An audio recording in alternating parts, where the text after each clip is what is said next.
టైంకి ఆంటీ గారు గోరింటాకు బలి ఇచ్చారు. గోరింటాకు పెట్టుకొని పనులన్నీ తప్పించుకుంటాను. అమ్మ వేనా, ఏం చేస్తున్నావు? ఆంటీ గారు గోరింటాకు ఇచ్చారండి, పెట్టుకున్నాను. ఆషాఢంలో ఎప్పుడు ఇస్తారు కదా. ఎలా ఉంది అత్తయ్య గారు? నీకు చాలా డిజైన్లు వచ్చు కదా, మరి ఇలా పెట్టుకున్నావేంటి? నాకు ఇలా పెట్టుకోవాలనిపించి ఇలా పెట్టుకున్నానండి. సరేనమ్మా, గోరింటాకు పెట్టుకుని కూర్చుంది కదా, ఈ రోజు వంటంతా నాదే. ఇంకా వేనా, ఇంకా పండిందా లేదా? ఇంకా లేదు అత్తయ్య గారు. పండడానికి చాలా టైం పట్టేలాగా ఉంది. మిగతా పనులన్నీ కూడా నేనే చెయ్యాలి. అబ్బో, ఈ రోజు కోళ్ళ హెల్ప్ లేక పని ఎక్కువైపోయింది. వేనా, 1 గంట దాటేస్తుంది కదమ్మా, కడిగేసుకుని భోంచేద్దుగాని రా.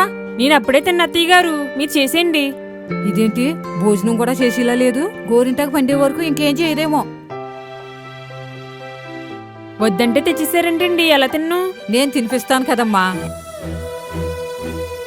అయ్యో, పనులన్నీ ఎగ్గొట్టాలని నేను అనుకుంటే మా అత్తయ్య గారు నాకు తినిపించాలనుకుంటున్నారు. ఇదేంటి ఇలా ఆలోచించాను. అయ్యో, మీకెందుకు అత్తయ్య గారు శ్రమ? ఇదేంటమ్మా ఇలా అంటావు? అమ్మ అయితే తినిపించదా? రా తిను. థ్యాంక్ యూ అత్తయ్య గారు.